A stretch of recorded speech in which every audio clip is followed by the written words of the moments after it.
오늘도 공독한 말씀 중심으로 해서 성도의 라이프 스타일, 성도의 어떤 생활 방식이죠. 성도가 살아가는, 하나님의 백성들이 살아가는 방식이 있다는 겁니다. 그러니까 세상 사람들은 따라올 수도 없고 흉내를 낼 수는 있을지 몰라도 실질적으로 그렇게 살 수는 없습니다. 성도만이, 하나님의 택함을 받은 구속함을 입은 자녀들만이 살 수 있는 유일한 길이죠. 그것이 오늘 본문에서 잘 나타나 있는 거예요. 그래서 사람마다 자기 사는 스타일이 있잖아요. 괴상하게 사는 사람도 있고요. 또 괴상하게 살면은 쟤는 왜 저런데, 그래요. 내둬라, 저렇게 살다 죽게. 그렇게 그게 자기 마음대로 사는 사람이 있기도 하고요. 또 어떤 사람은 아주 누가 보나 이렇게 빈틈이 없이 참 바르고 또 깨끗하고 잘 정돈된 것 같은 그런 삶을 사는 사람도 있고요. 사는 스타일들이 다 나름대로 있기는 합니다만 예수 믿는 사람들은 공통적으로 오늘 본문 말씀대로 살아야 됩니다. 이게 사라지는 것이 예수 믿는 사람의 능력이고 하나님이 주신 은혜예요. 이렇게 안 사라지면은 다른 기도하지 마시고 이렇게 살 수 있는 은혜를 구해야 돼요. 다른 기도는 다 그거 그냥 무당 앞에 가서 하는 거하고 똑같이 되는 거예요. 이렇게 안 사라지는데 이렇게 안 사라지는 걸 놓고 다른 기도 해봐야 무슨 소용이 있겠어요. 성도는 반드시 이렇게 사라져야 되는 거예요. 오늘 저녁에 우리에게 중요한 것은 뭐냐면요. 우리 권사님 기도하실 때도 그런 고백을 했지만 우리 사람이 굉장히 약합니다. 근데 안 약한 척 한단 말이에요. 그래서 우리 그 동양의 문화 같은 경우는 특히 더 그래요. 남자가 울다니 말이야. 남자는 우는 거 아니야. 이렇게 막 가르쳐가지고 남자들이 좀 울어야 되는데 울지를 않는 거예요. 울면은 약하게 보이는가 봐서. 울면은 너무 여성스럽다 그러나? 그런데 울 때가 되면 울어야 되는 거예요. 사람이 울 때가 있고 웃을 때가 있다 그랬잖아요. 또 우는 자들이 있는데 옆에서 껄껄껄껄 웃고 있는 사람 그 병원에 데리고 가봐야 됩니다. 아니 옆에 사람이 그렇게 슬퍼서 울고 있는데 슬퍼하는 자들과 함께 슬퍼하라 그랬지. 슬퍼하는 자들과 함께 울라 그랬지. 옆에서 막 기분이 좋아갖고 있는데 옆에서 청승맞게 또 울고 있는 사람은 또 뭐야. 남의 기쁨도 내가 같이 기뻐해 줄 수 있는 그런 마음의 여유가 있어야지. 아유 저 사람 저렇게 좋은 일이 많은데 내 팔자는 뭐여. 그리고는 모두 남의 웃는데 나가 웃어줄 수 없는 그런 마음. 이것도 아니라는 거예요. 그리스도인의 삶은 그냥 있는 그대로 삶이에요. 그래서 마귀가 제일 좋아하는 게 뭐예요? 위선 떠는 거예요. 하나님이 제일 싫어하는 게 뭐였어요? 지난주에 우리가 봤잖아요. 외식하는 거예요. 위선의 탈을 쓰고 사는 거예요. 그것을 그대로 드러내지 않으면 마귀한테 지는 겁니다, 지금. 내가 지금 마음의 상태를 그대로 드러내세요. 근데 그렇게 드러내려고 해도 분위기가 또 아닌 거야. 분위기가. 그걸 받아줄 수 있는 분위기가 안 되면 그게 또 나만 괜히 이상한 사람 되잖아. 그러니까 이게 마귀의 역사는요, 우리가 마음속에서 일어나고 있는 마음의 생각과 작용들을 하나님 앞에서라도 정확하게 고백을 해야 되는 거예요. 하나님, 제가 이번에 하나님에게 제가 너무 실망했습니다. 그렇게 말할 수 있어야 되는데 내 마음이 실제로 그러는데 아닌 것처럼 이렇게 하고 있는 것이 마귀가 제일 좋아하는 것이고 하나님이 싫어하는 거라니까요. 은혜를 못 받는 이유가 왜 그래요? 이렇게 위선을 떠니까 은혜를 못 받는 거예요. 내 마음의 진실한 상태를 하나님께 고백하는 거예요. 하나님, 나는 이번 일로 하나님께 너무 화가 났어요. 그럼 하나님이 막 벼락을 칠까요? 이놈의 자식 나한테 화를 내. 그래서 하나님 벼락 치고 그러진 않으세요. 하나님 앞에 진실되게 말해야 돼요. 그 상태를 진실되게 고백할 때에 거기에서 치료와 회복이 이루어지는 거예요. 예. 의사 선생님한테 가가지고 어떻게 오셨습니까? 그래. 아니 계속 소화가 안 되고 막 뱃속에서 난리가 나서 간 사람이 그 얘기는 한마디도 안 하고 머리가 아파서 왔어요. 이렇게 말하면 그거 어떻게 하겠어요? 의사 선생님이 이 사람이 왜 머리가 아픈가 계속 그쪽으로 진단을 하는데 머리 아플 만한 이유가 없단 말이에요. 선생님은 괜찮습니다. 그러고 가라 그럴 거 아니겠어요? 왜 의사 앞에 가서 거짓말을 해야 됩니까? 의사 앞에 가서 솔직하게 얘기해야 치료와 회복이 되는 것처럼 하나님 앞에 가서 우리가 그렇게 해야 되는 거예요. 하나님 내 마음의 상태를 하나님이 아시죠? 내가 하나님 앞에 요즘 굉장히 실망해가지고요. 하나님 한 번도 나를 실망시킨 적 없으시고 이런 찬송을 가서 교회에서 부르려고 그러는데 안 나와. 왜? 하나님 나를 실망시켰거든요. 그렇게 실망시켰다는 얘기를 하나님 앞에 가서 해야만 되지 않겠습니까? 그러면 왜 하나님이 나를 실망시켰는가? 하나님 앞에 가서 그것을 묻고 또 기도하고 또 묻고 기도하라고 하는 가운데서 성령께서 내게 뭔가 가르침과 깨달음을 주실 거 아니겠습니까? 내가 잘못했는지 하나님이 잘못했는지, 내가 하나님과 멀어진 것인지 하나님이 나하고 하나님이 나를 멀리 떠난 것인지, 누가 더 멀리 옮겨갔는지 그거 알 수 있단 말이에요. 그런 부분이 신앙생활에 굉장히 중요합니다. 마귀는 이러한 부분들을 정확하게 드러내지 못하도록 계속 우리에게 유혹을 하고 위협을 하고 두려움을 조장합니다. 어떤 부분은 사람에게 말하지 못할 부분이 있어요. 그렇기 때문에 우리가 하나님 앞에 가서 전부 고백하지 않습니까? 물론 신부한테 가서 그거 부끄럽고 추한 얘기를 다 고백합니까? 뭐 하려고? 그 사람도 죄인인데. 뭐 하려고 목사한테 와서 부끄럽고 추한 얘기를 하겠어요? 나도 죄인인데. 예. 그러나 우리가 하나님 앞에 가서 아무것도 숨길 수 없는 그 하나님, 내가 말하지 않아도 이미 나의 상태를 가장 정확하게 보고 계시고 알고 계시고 진단하고 계시는 그 하나님 앞에 가서 내 얘기를 다 하란 말이에요. 어떤 부분은 사람에게 얘기해야 될 것이 있어요. 어떤 거죠? 그런 건 사람한테 잘못한 거, 그 당사자한테 가서 잘못했다고 얘기해야 된단 말이에요. 당사자한테 아무 말도 안 하면서 내가 하나님 앞에 가서 다 사과 드렸으니까 괜찮다고. 그런 건 없어요. 또 성경에 어디 그리 말했습니까? 성경에 보면 네가 형제에게 원망 들을 만한 일이 생각이 나거들랑 재물을 제단에 두고 가서 먼저 그 형제하고 사과하고 화해하고 그리고 와서 예배 드리라고 했잖아요. 그런 것들을 숨기지 않아야 은혜를 받는 거예요. 근데 우리가 아무렇지도 않은 것처럼 내가 별 문제가 없는 사람인 것처럼 계속 나를 감싸고 위장하는 거, 이거 마귀가 지금 내 안에서 나를 만들고 있는 거예요. 거기에 속으면 안 됩니다. 신앙이 하나님 앞에서 은혜를 받고 성장하려면 내 상태를 항상 정확하게 고백해야 합니다. 믿음도 없으면서 믿음 있는 척 해봐요. 평생이 그 자리에서 못 올라가는 거예요. 하나님, 나는 믿음이 없습니다. 믿어지지가 않습니다. 나에게 믿음을 주시옵소서. 기도해야 되잖아요. 네. 그러니까 우리의 삶을 하나님 앞에서까지 숨기려고 하면 그것처럼 우스꽝스러운 게 없는 거예요. 나는 하나님을 그렇게 만나려고 하는데도 왜 안 만나질까요? 위선을 떨기 때문에 안 만나지는 거예요. 네. 하나님 앞에 가서 진실되게 다 고백하시기 바랍니다. 만일 우리가 우리 죄를 자백하면, 요한일서 1장 8절에 그랬잖아요. 우리 죄를 자백하면 저분은 미쁘시고 의로우사 우리 죄를 사하시며 우리를 모든 불의에서 깨끗게 하실 것이요. 만일 우리가 죄 없다 하고 스스로 죄 없다 한다면 스스로 속이는 자고 하나님을 만홀히 여기는 자라는 거예요. 하나님을 조롱하는 거예요.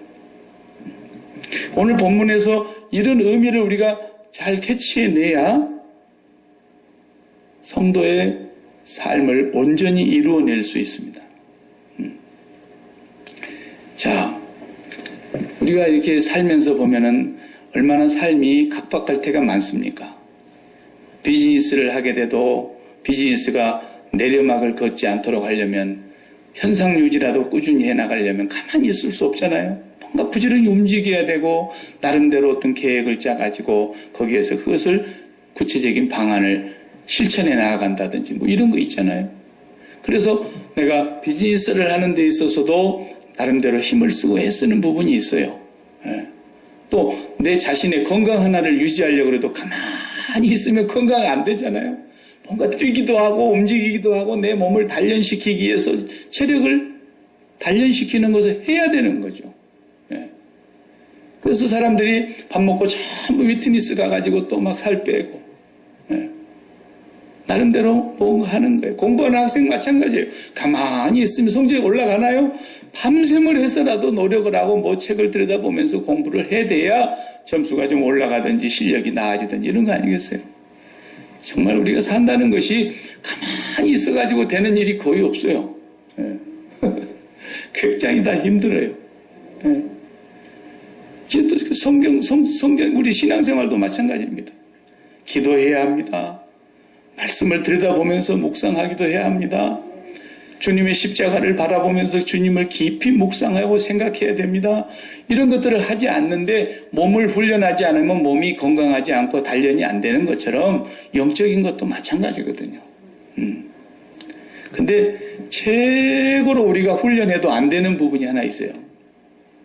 이 몸은 이게 저도 해보니까 근육이 단단해지고 말이죠. 손가락으로 누르면 그냥 옛날에는 물렁물렁 뚜부가 그냥 뚜부 누르듯이 묵을 누르듯이 이랬는데 훈련을 계속 하면 알통이 배겨가지고 근육이 단단해지잖아요. 그런데 정말 훈련하고 또 훈련하고 또 훈련해도 잘 안 되는 부분이 있다니까요. 신앙생활에서. 그건 뭔지 아세요? 그게? 제일 어려운 것이 뭐예요? 자기하고 싸우는 거예요. 자기를 다스리는 거예요. 나를 다스리는 것이 제일 힘들어요. 제일 어려워요. 성경에서 그렇게 말하고 있어요. 잠언 16장 23절을 보면 무슨 말씀이냐면 자기를 다스리는 자가 성을 빼앗는 자보다 낫다 그랬어요. 전쟁을 해가지고 성을 하나 빼앗아 오는 것보다도 그 장수가 자기 스스로 자기 마음을 다스릴 수 있는 사람이 더 큰 장수라는 거예요. 얼마나 어려우면 그런 얘기를 했겠습니까? 하나님께서. 어렵습니다. 특히나 제일 어려운 게 뭐예요? 마음속에서 일어나는 육신의 정욕으로부터 나오는 미움이랄지. 이거 누구를 미워하는 거 이거 참 얼마나 없애려고 해도 어려운지 몰라요. 그렇게 없애려고 그러다가도 그 사람 얼굴이 딱 보이면 옛날에 그 생각이 또 나와. 그래가지고 그냥 그 미움이 안 없어지는 거예요. 예? 그리고 교만하고 싶은 마음, 그리고 내 자존심 지키고 싶어하는 그런 마음, 내 자존심 누가 건들기만 하면 그냥 성질 좀 급한 사람 칼부림 납니다. 예? 그러니까 이런 자기 안에서 일어나고 있는 이것과 싸워서 이것을 복종시킬 수 있는 것은 정말 어려워. 오죽하면 사도 바울도 내가 다른 사람들에게 전파 안 하고 전파해가지고 다른 사람들을 구원받게 해놓고 내가 도리어 버림받을까 두렵다 그랬어요. 그래서 내 몸을 내가 복종시킨다 그랬어요. 이건 뭐 내 속에서 일어나는 이 미움의 마음이나 이런 것은요, 뺨을 때려도 안 되고 바늘로 찔러도 안 되고 안 됩니다. 불교는 뭐냐면 안 되는 것을 되는 것처럼 하고 있는 거예요. 계속 주문을 외우면서 잡념을 지우고 세상과 속세를 떠난다 그래가지고 그래도 또 속세가 생각이 나니까 내려와서 또 고기 한 점 먹고 올라가고 그러잖아요. 안 되는 걸 되는 것처럼 하고 있는 거예요. 그리고 그 중에 이제 높은 주지 같은 사람들은 또 체면이 있으니까 그러면 안 되잖아요. 아무리 그런 마음이 있다 하더라도 그걸 다스려야죠. 그래서 밑에 있는 그런 사람들 보면은 그저 다 내려와가지고 가발 쓰고 내려와서 잘 고기 먹고 조상 몇 마리 잡아먹고 그러고 가잖아요. 안 돼요. 안 되는 걸 되는 것처럼 그러고 있는 거예요. 그럼 우리 그리스도인들은 되나요? 여러분 어때요? 마음에 막 미워하는 마음이 있는데 그 마음을 꾹 누르고 안 미워하는 것처럼 다 표정 관리를 우리가 잘하고 있는 거 아니겠어요 지금? 누군가 마음속에 미워하는 사람이 있다고 쳐봐요. 그런데 교회 와서 안 미워하는 것처럼 표정 관리를 하면은 그것처럼 힘든 게 없어요. 하나님 앞에 가서 고백해야 되는 거예요. 하나님, 내가 이거밖에 안 되는 걸 아시죠? 내가 이렇게 저 사람을 미워하고서 어떻게 내가 하나님을 사랑한다 그럴 수 있겠습니까? 하나님을 사랑하노라 하고 그 형제를 미워하는 자는 이는 거짓말하는 자니 보는 형제를 사랑하지 못하는 자가 보이지 않냐 하나님 어떻게 사랑하겠느냐 성경에 그랬잖아요. 그러니까 우리가 그 마음속에서 미워하는 마음 하나를 다스리려고 할 때 그렇게 힘든 거예요. 이게. 그 문제 해결해야 되는 거예요. 이런 문제들을 해결하지 않고 그냥 신앙생활 잘하는 것처럼 교회만 잘 나가면 되는 것처럼 교회 가서 열심히 하라는 일만 봉사 잘하면 되고 그러는 것처럼 신앙생활하는 거 이거 다 위선이에요. 큰 문제예요. 은혜를 평생 못 받는 거예요. 평생 하나님의 터치가 없는 거예요. 그래 되면. 성도의 라이프 스타일은 세상하고는 달라요. 세상은 보기 싫으면 다시 안 보면 되는 거예요. 그리고 내 생각 속에서 너는 이제 뿌리를 다 뽑아버리겠고 너는 나와가 일체 상관없다. 세상은 그럴 수 있는 거죠. 안 보면 되죠. 안 봐도 내가 손해볼 것이 하나도 없어요. 그러나 성도는 절대로 그렇게 살할 수도 없고 살아서는 안 돼요. 그렇게 산다고 해도 그 마음에 자유함이 없어요. 주기도문만 해도 걸리는데요. 내게 범죄한 자를 내가 용서해 준 것처럼 나의 죄를 용서해 주십시오. 그 말부터서 걸려서 기도가 안 되는데요. 그러니까 오늘 이 본문에서 우리에게 사실은 사도 바울이요. 율법으로 살아가는 것이 잘못됐다는 것을 지금 철저하게 파헤치기 위해서 율법주의를 얼마나 이것이 무서운 사탄의 공격인가를 깨우치고 파헤치기 위해서 이 갈라디아서를 쓰시면서 우리가 이제 어떻게 살아야 되느냐. 자기도 한번 여러분 수요일 밤이니까 성경 찾아봐요. 로마서 7장을. 자, 성경 찾읍시다. 안 찾으면 그냥 저를 보는 것 같아도 또 잠이 오잖아요. 로마서 7장을 펴봐요. 펴서 14절부터서 한번 이렇게 봐요. 로마서 7장은 248페이지에 있어요. 248페이지 로마서 7장 14절에 우리가 율법은 신령한 줄 알거니와 나는 육신에 속하여 죄 아래 팔렸도다 그랬어요. 죄 아래 팔린 자기의 모습을 한번 봐요. 사도 바울이 예수 믿고도 고백하는 거예요. 지금 예수 믿기 전이 아니잖아요. 예수 믿고 고백하는 겁니다. 15절에 내가 행하는 것을 내가 알지 못하노니 곧 내가 원하는 것은 행하지 아니하고 도리어 미워하는 것을 행함이라. 사도 바울도 고백하고 있지 않습니까? 이거 얼마나 정직한 얘기입니까, 여러분? 내가 그렇게 사도로서 그렇게 하나님의 은혜를 많이 받은 사람이지만 나도 원하는 것은 하려고 해봐도 안 되고 원치 않는 것은 하고 있더라, 나도. 사도 바울의 이 정직한 고백을 보세요. 16절에 보세요. 만일 내가 원하지 아니하는 그것을 행하면 내가 이로써 율법이 선한 것을 시인하노니 이제는 그것을 행하는 자가 내가 아니요 내 속에 거하는 죄니라. 아, 이건 내 속에 뭔가 죄가 있구나, 죄가. 그래가지고 내가 아무리 선하게 뭔가를 해보려고 노력을 해도 그대로는 안 되고 죄된 것으로 죄 아래 팔려서 계속 원치 아니하는 삶의 모습이 터져나오더라는 거죠.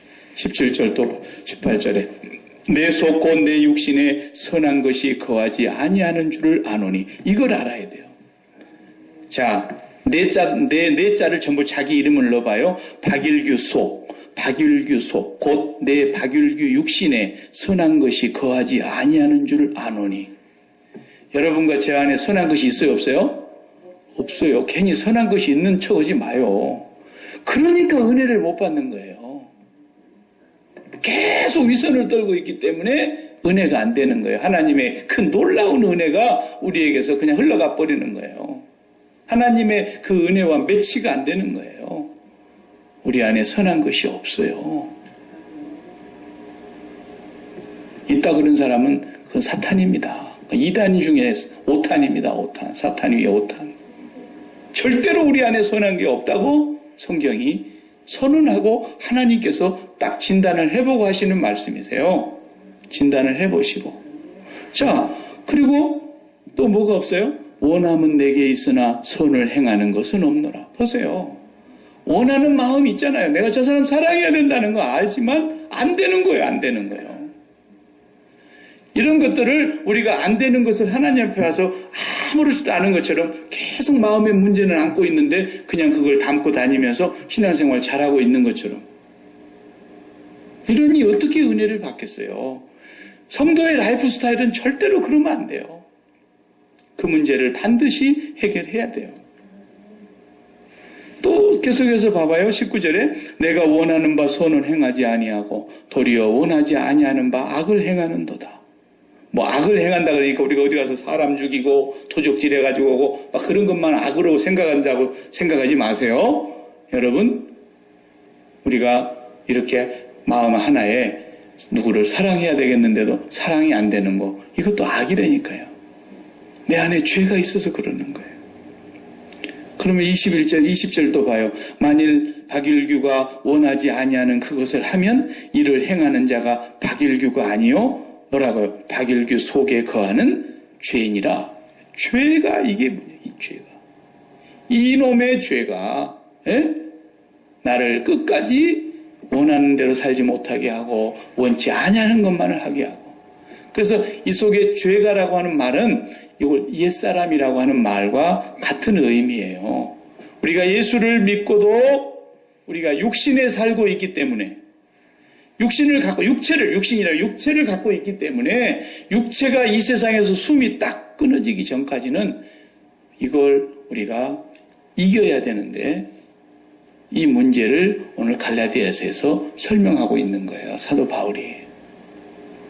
내가 육체가 숨이 끊어지기 전까지는 누구를 미워하려고 맘먹으면 미워할 수 있다니까요. 근데 딱 숨이 끊어져가지고 의사 선생님이 몇 월 며칠 몇 시 아무개 씨께서 사망하셨습니다. 사망 진단이 딱 내리면 그 사람 더 이상 미워해요? 안 해요? 미워하지 않죠. 미워하려고 할 수도 없죠. 그러나 육체가 살아있는 이 동안에 내 속에 거하는 죄가, 그것이 바로 옛사람이라고 말하는 성경에 아담의 범죄로 인하여 우리가 본래 그렇게 태어났다니까요. 히틀러가 600만이라는 유대인을 죽였다고 그냥 우리가 이제 역사에서 배워서 그렇게 알고 있는데 실제로 그렇게 죽인 사람 아닙니까? 유대인을 600만 명을 죽였단 말이에요. 그 히틀러 안에 있는 뭐가 그랬겠어요? 히틀러가 그런 게 아니고 히틀러 안에 있는 옛사람, 그 속에 있는 그 죄가 발동하니까 사람을 6명도 죽여도 어딜 텐데 600만 명을 죽였다니까. 그러면 그 히틀러 속에 있는 그런 옛사람의 그 죄의 정욕이 그 사람에게만 유난히 많아서 그랬느냐? 아니에요. 그건 성경에 그렇게 가르친 적이 한 번도 없어요. 이제 엄마의 뱃속에서, 임산부의 뱃속에서 출생하는 날, 하고 애가 하나 태어났는데 그 애 속에도 그게 들어있어요. 히틀러 속에 있는 그 죄성과 방금 태어난 아이 신생아 속에 있는 죄성이 똑같습니다. 하나도 다르지 않습니다. 네. 지난주에 그냥 서던 퍼스트 베프티스트 처치에서 예배드리고 있는 그 시간에 그 미치광이 같은 정신 이상한 사람이 자기 장모하고 싸움해가지고 화가 나니까 장모가 다니는 교회 가가지고 막 총으로 난사를 했는데 그날 장모는 교회를 안 나왔어요. 엉뚱한 사람만 다 죽였잖아요. 그리고 그 사람 속에 유난히 죄가 많아서 그런 겁니까? 아니에요. 이제 갓 태어난 신생아 속에와 그 사람 속에 있는 죄가 똑같다니까요. 그래서 이 사람이 어떤 환경 속에서 어떤 삶을 살아가느냐, 무슨 삶을 계속 반복하느냐에 따라서 그 사람의 그 죄성이 그렇게 크게 나타나기도 하고, 결과가 어떤 사람은 그게 작게 나타나기도 하고, 그럴 뿐이지 교황 할아버지 안에 있는 죄성과 바로 IS 근본 회계 원리주의자들 같이 그렇게 잔악한 사람들의 속에 있는 죄성이 똑같은 거예요. 하나도 틀림이 없어요. 그런 것이 바로 인간이라는 것을 성경은 말해주고 있는 거예요. 그러면 오늘 여기 나와 앉아있는 이 수요일 밤에 나와서 앉아 계시는 분들은 어떨까요? 저를 포함해서 우리 모두에게도 히틀러 속에 있는 그런 죄성이 똑같이 있다니까요. 그래서 우리도 히틀러와 같이 살았거나 히틀러와 같은 상황 속에 들어갔으면 우리도 그렇게 할 수 있는 가능성이 있었던 죄성이 있는 사람들이에요. 예. 어떤 사람은 여러분이 가끔 보면은 뉴스에 인면수심 그러죠. 인면수심. 얼굴은 사람인데 마음은 뭐예요? 짐승이라는 거예요. 어떤 경우를 두고 그렇게 얘기합니까? 사람을 너무 많이 잔혹하게 죽인 사람. 아버지가 딸을 미성년자 때부터 성폭행을 해가지고 그걸 어머니가 빤히 알면서도 그걸 그 수술 방관하고 그래가지고 나중에 그것이 발견이 돼서 아버지를 잡아놓고 보니까 아버지가 어부도 아버지더라. 그래서 이 아버지가 인면수심이라고 우리 이렇게 얘기하잖아요, 사람들이. 이 사람의 얼굴은 갖고 있는데 저기 짐승이다라는 거예요. 근데 그건 세상 사람들이 하는 말이고 성경은 꼭 그렇게 말하지 않아요. 왜 사람이 그렇게 악해지는지 아세요?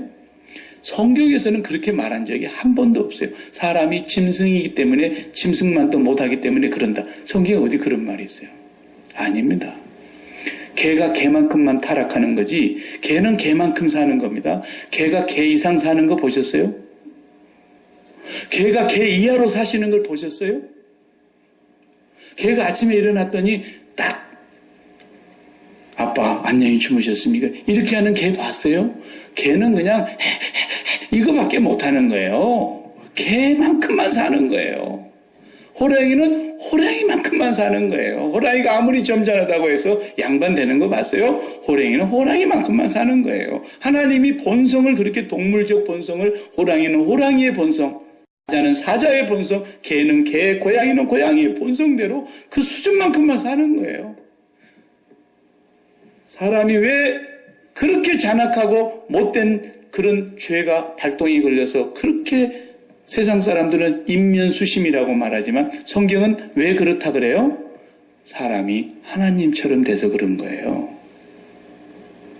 창세기 3장에서 그거 나오잖아요. 이 마귀놈한테 속아가지고 네가 그걸 따먹으면 네가 하나님처럼 된다. 그리고 너 안 죽는다. 마귀가 처음부터 거짓말했어요. 이 거짓의 아비가 안 죽는다는 거예요. 아니 죽는 걸 제일 무서워해 사람들이. 마귀가 안 죽는데. 아담이 930세를 살으셨는데 그러니까 930년 1000년 10세기를 살으셨는데 안 죽는 거나 거의 마찬가지죠. 요즘에 사는 거에 따라 비하면. 그런데 하나님을 떠난 순간 죽었어요. 아담에게 죄가 들어가서 죄가 왕노릇하고 아담이 죽었다 그랬어요. 그러니까 마귀는 지금도 인류 역사 동안에 끊임없이 속이는 게 뭐예요? 죽음을 제일 무서워하게 속인 거예요. 죽음이 제일 큰 문제인 것처럼 끝까지 속인 거예요. 너 안 죽는다. 안 죽는다. 죽음의 문제가 그만큼 크기 때문에 그런 거죠. 그런데 예수 믿는 사람한테서는 죽음의 문제가 그렇게 크면 안 돼요. 나는 그런 망상을 해봐요. 망상인지 상상인지. 어떤 분이 다 돌아가시게 됐을 때 Congratulations! 그 집에 가가지고 축하합니다. 이렇게 얘기하고 싶은데 아직 한 번도 못 해봤지만 죽음을 축하할 수 있는 장소에까지 간다면 얼마나 좋겠어요. 근데 아무도 죽음을 축하하지를 못해요. 저거 정신병원에 데려가 봐라. 저거 미친 거 아니냐 저거. 그럴까 봐서. 죽음은 이 세상을 졸업하는 거잖아요. 오늘 아침에도 얘기했지만 우리 아이가 하버드 대학을 입학을 해놨어. 합격했다고 통지서가 왔어. 그런데 우리 아이가 고등학교 졸업식을 한다 그래. 그래서 가서 내가 뭐라고 얘기해요? Congratulations. 축하한다. 졸업하니까 축하해야죠. 왜? 갈 때 정해놨으니까. 근데 갈 데가 없어. 여기도 갈 데가 없고 저기도 갈 데가 없어. 그럼 축하하기가 좀 민망하죠? 그러나 갈 데가 정해졌어. 너무나 확실하게 정해졌고 너무나 좋은 대학 중에서도 하버드를 가게 됐다니까. 그러면 우리가 이 세상을 졸업을 하는데 졸업하고 우리가 어디 갈지도 어디로 가는지 몰라요? 우리가 갈 데가 확실하게 정해졌는데 여기에서 이 세상에서 100년, 1000년을 산다 하더라도 온 세상에서 가장 좋은 걸 다 모아놓는다 하더라도 천국의 문턱만도 못하는 그런 세상을 우리가 이 땅에서 살고 있다가 여기를 졸업해갖고 천국을 들어갔으니까 Congratulations. 축하합니다. 그래야 될 터인데 그걸 평생에 못하게 누가 만들어놨어요? 마귀놈이 그렇게 만들어놓은 거예요. 죽음을 제일 무서운 것으로, 죽음이 제일 큰 벌을 받은 것으로, 죽음이 정말 우리 인간을 슬프게 하는 것으로 마귀가 끝까지 속여놔가지고 인류 역사 동안에 인간들이 다 그렇게 훈련이 된 거예요. 그러나 우리 초대교회 역사를 보면요, 초대교회사를 보면요, 죽음 앞에서 그렇게 하나님 앞에 감사하면서 찬양하면서 간 사람들이 얼마나 많은지 몰라요.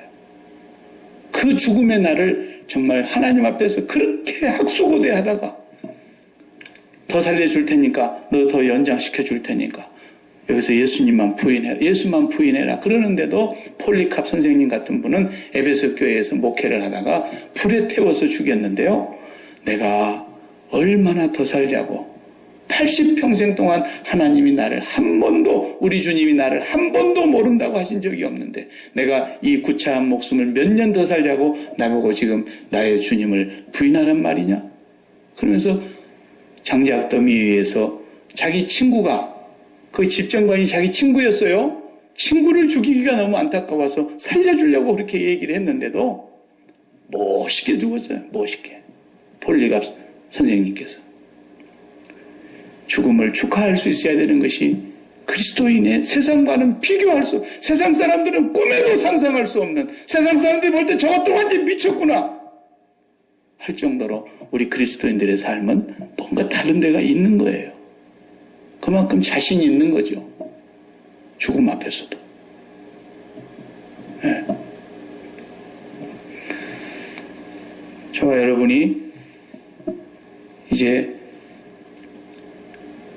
사도 바울도 진실되게 자기를 고백했듯이 내가 예수를 믿고 사도가 되었지만 이렇게 내 삶이 이렇게 안 될 수가 없다. 내가 이렇게 원하는 바 선은 행치 아니하고 원치 아니하는 바 이렇게 악을 행하는데 내가 가만히 보니까 내 속에 죄가 있다는 걸 알게 됐다.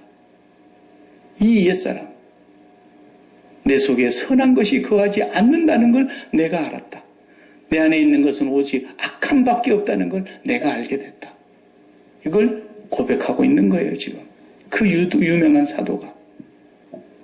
그렇다고 한다면 저와 여러분이 이제 한 가지, 여기서 갈라디아서로 다시 이제 넘어가 봐요. 갈라디아서. 너무너무 귀한 말씀이며 20절에 내가 그리스도와 함께, 좀 전에 우리 불렀던 복음 찬양 가사죠. 내가 그리스도와 함께 십자가에 못 박혔나니. 왜 이 말을 했는지 이제 알아야 돼요. 십자가에 못 박혔다는 말이 뭔 말이에요? 죽었다는 말이에요. 예수 그리스도께서 십자가에 못 박혀서 돌아가셨어요? 안 돌아가셨어요? 돌아가셨죠? 운명하는 걸 백부장도 지켜봤죠? 로마 병사가 그 자리에서 그냥 창으로 찔러가지고 죽음을 확인했죠? 완전히 죽었어요. 그리스도가 십자가에서 못 박혔나니 그 말은 그리스도가 십자가에서 죽으셨나니 그 말이에요. 그런데 그 앞에다가 사도 바울이 누구를 붙여요? 내가 그리스도와 함께 십자가에서 죽었나니 그런 거예요. 그러니까 이 말이 무슨 말이에요? 예수를 믿는다는 말을 지금 푸는 거예요, 이걸. 예수를 믿는다는 말은 내가 예수 그리스도와 함께 십자가에 못 박혔나니 그 말이에요.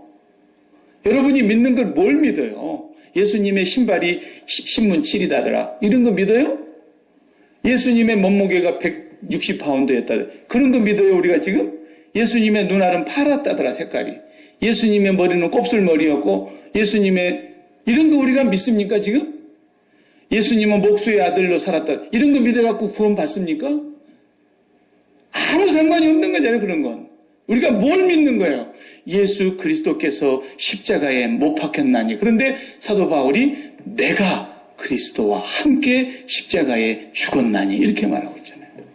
뭐가 죽은 거예요, 그러니까? 지금까지 솔직하게 고백하고 있는 나.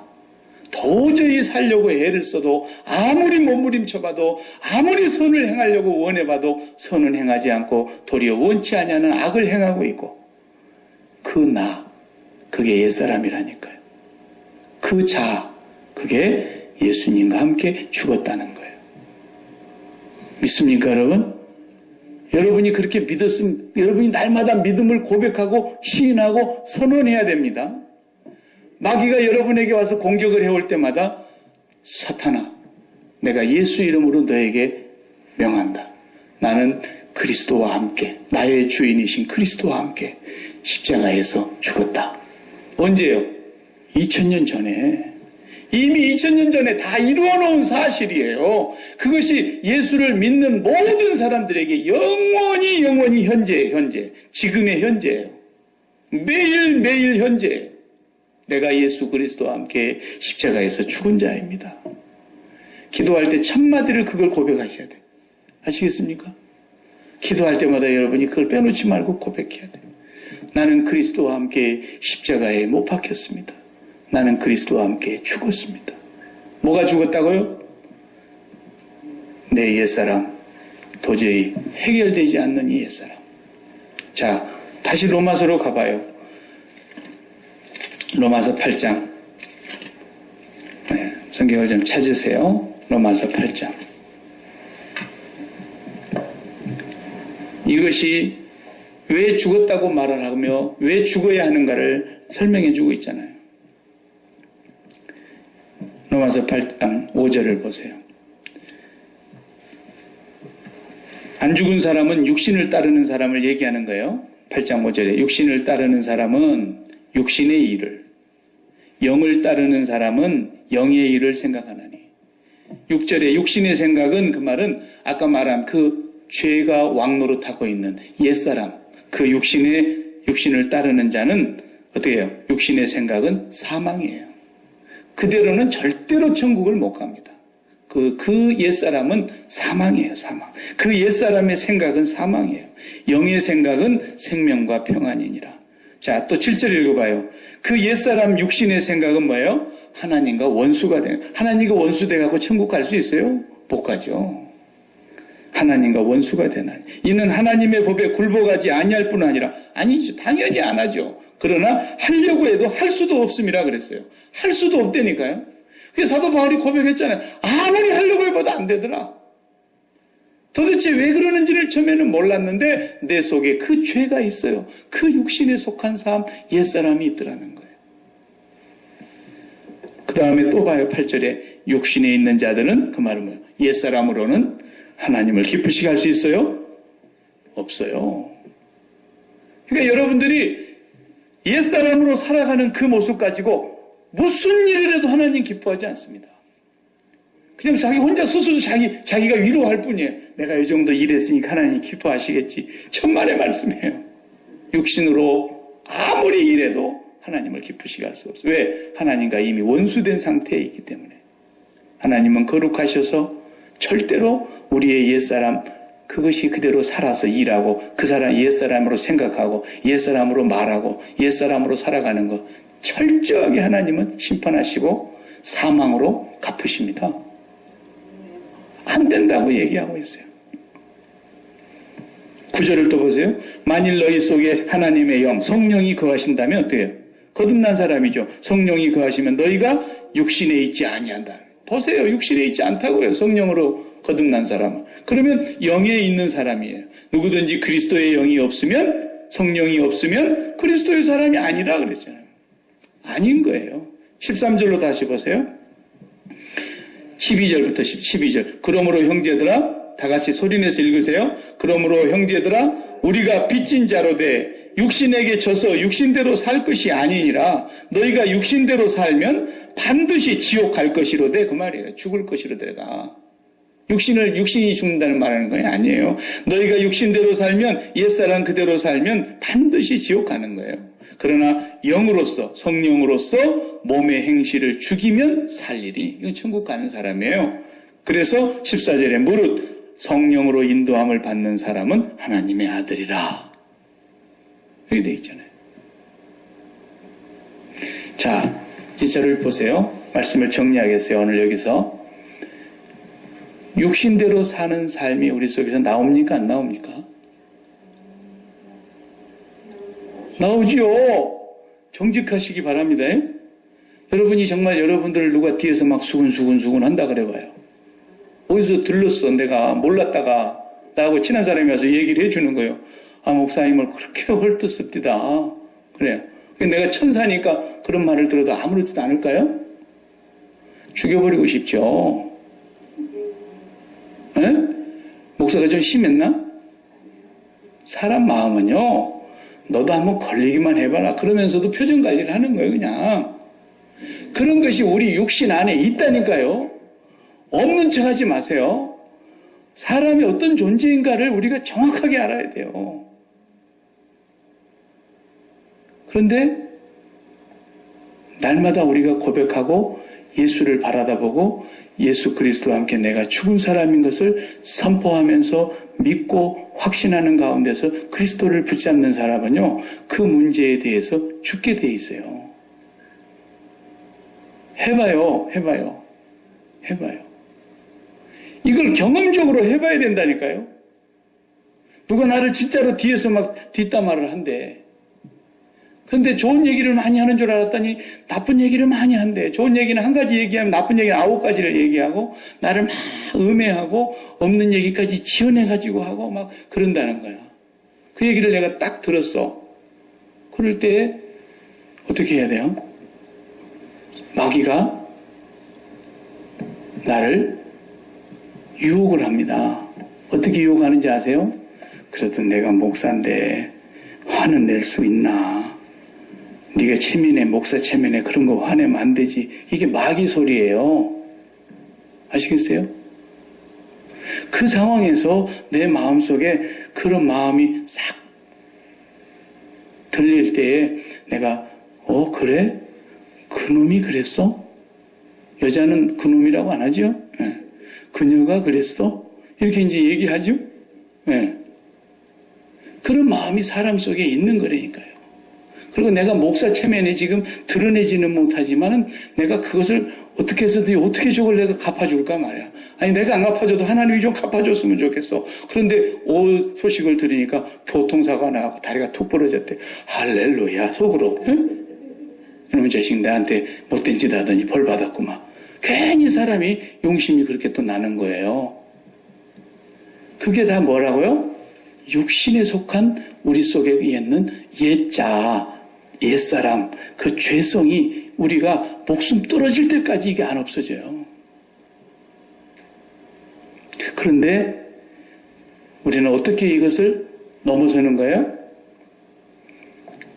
내가 그리스도와 함께 십자가에 못 박혔습니다. 나는 예수를 믿습니다. 그 말을 풀어놓은 거라니까요. 내가 예수님을 믿습니다. 예수님과 함께 십자가에 못 박혔습니다. 그걸 더 풀어보면 내가 예수님께 내 심장을 이미 드렸습니다라는 거예요. 내 심장을 바쳤습니다. 내가 예수님께 심장을 바쳤기 때문에 내가 그런 소리를 들어도 그것이 내 마음속에 상처가 되고 분노를 일으키지를 못하는 거예요. 내가 그리스도와 함께 죽음의 자리에 들어가는 순간 어떻게 돼요? 성령이 나를 강하게 붙잡으시기 때문에.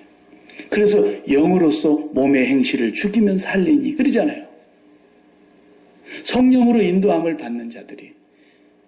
그래서 육신을 이기는 거예요.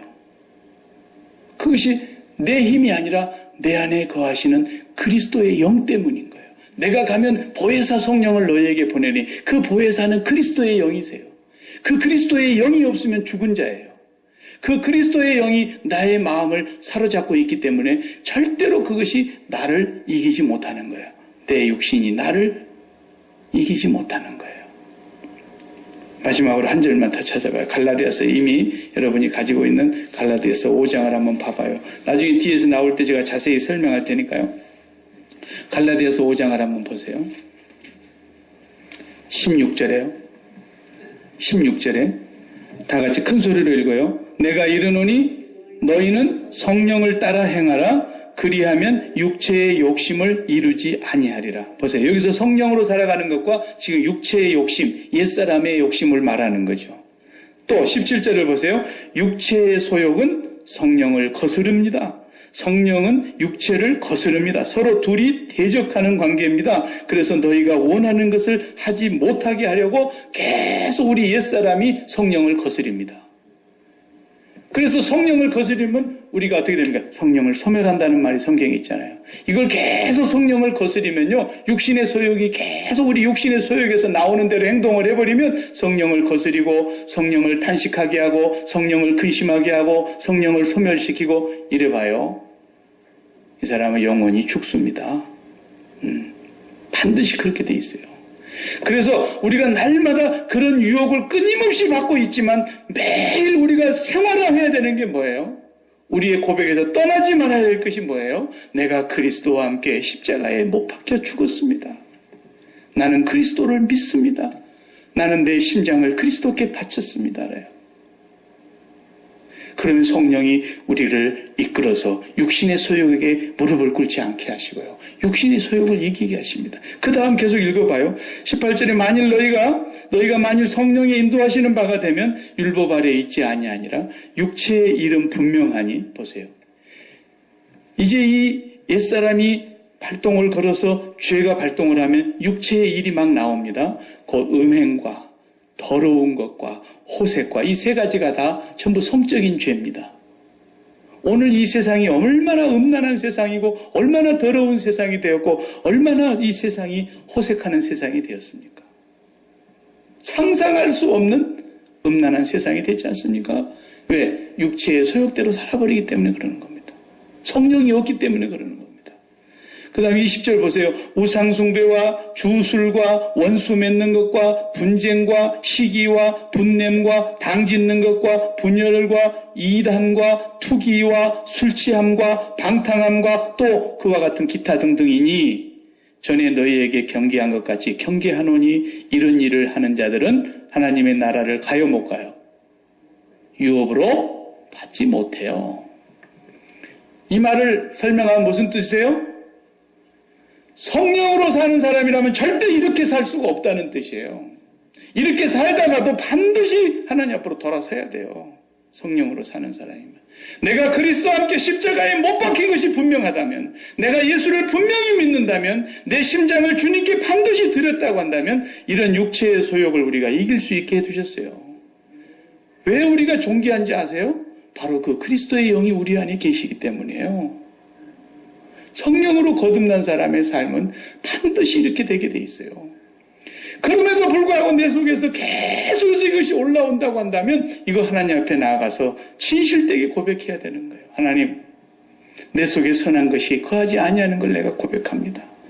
내가 원하는 바 선은 행하지 아니하고 원치 아니하는 바 이렇게 음란과 더러운 것과 호색과 우상숭배와 주술과 원수 맺는 것과 시기와 분쟁과 술 취함과 방탕함과 노름함과 마약 먹는 것과 이런 모든 것들이 내 마음속에서 떠나지 아니하고 일어난다고 한다면 하나님 앞에 금식하며 기도해야 됩니다.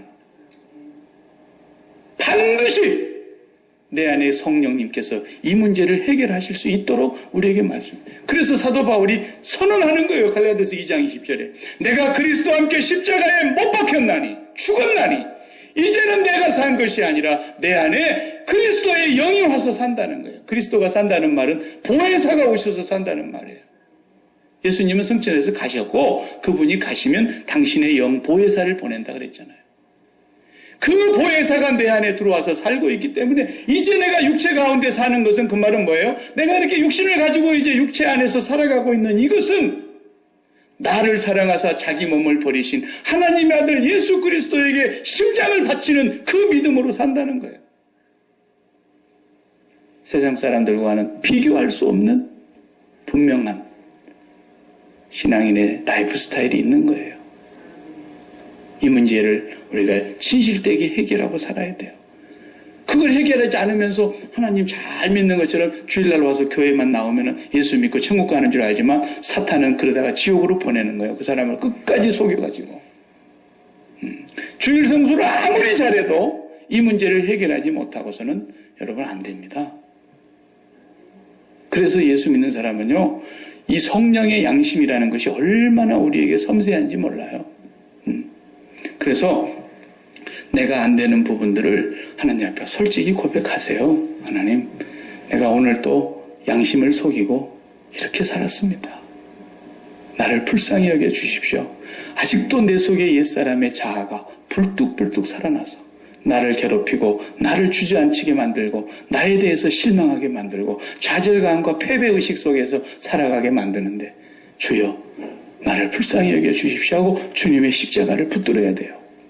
주님 십자가를 붙들고 계속해서 하나님 앞에 기도함으로써 내 속에 있는 육신의 소욕들이 다 하나님의 법에 하나님의 말씀 앞에 성령의 능력 앞에 굴복당하게 해야 된다는 거죠. 예수 믿는 사람의 라이프 스타일이 이렇게 살아가야 되는 거예요. 정직하게. 기도하십시다. 하나님 감사합니다. 하나님 감사합니다. 우리는 우리 속에 선한 것이 없음을 고백합니다. 우리 스스로는 아무리 선하게 살려고 애써도 원하는 바 선은 행치 아니하고 악을 행하는 것만이 나온다는 것이 우리의 육신의 소욕 때문인 것을 알고 있습니다. 하나님, 그래서 우리로서는 불가능하기에 주님이 오셔야 했고 주님이 오셔서 우리를 죽이시려고 주님이 죽으셨습니다. 주님이 죽으실 때 우리도 죽었음을 믿고 고백합니다. 우리가 주님을 믿는다면 주님과 함께 죽었음도 믿습니다. 우리가 주님을 믿는다면 이제는 우리의 심장을 주님께 드렸음을 고백합니다. 이제는 우리가 사는 것이 아니라 내가 사는 것이 아니라 내 안에 성령님이 오셔서 보혜사께서 내 마음을 주장하시고 살아가시는 것을 나는 오늘 또 믿고 고백하며 감사를 드립니다. 날마다 성령님 앞에 우리의 삶을 진실되게 고백할 수 있게 하여 주시옵시고 성령의 소욕과 성령의 인도하시는 바를 따라서 살아가는 하나님의 자녀들이 되게 하여 주옵소서. 우리 안에 아버지 하나님 혹시 해결하지 못하는 중요한 무겁고 크고 우리를 날마다 절망 속에 빠뜨리게 하는 좌절감 속에 빠뜨리게 하는 죄악이 있다면 주님 그것을 해결할 수 있는 믿음을 허락하여 주시옵소서. 주님의 십자가를 굳게 붙잡고 성령의 도우심을 따라 성령의 능력으로 행하는 저희들 되게 하여 주옵소서. 예수님의 이름으로 기도하옵나이다. 아멘.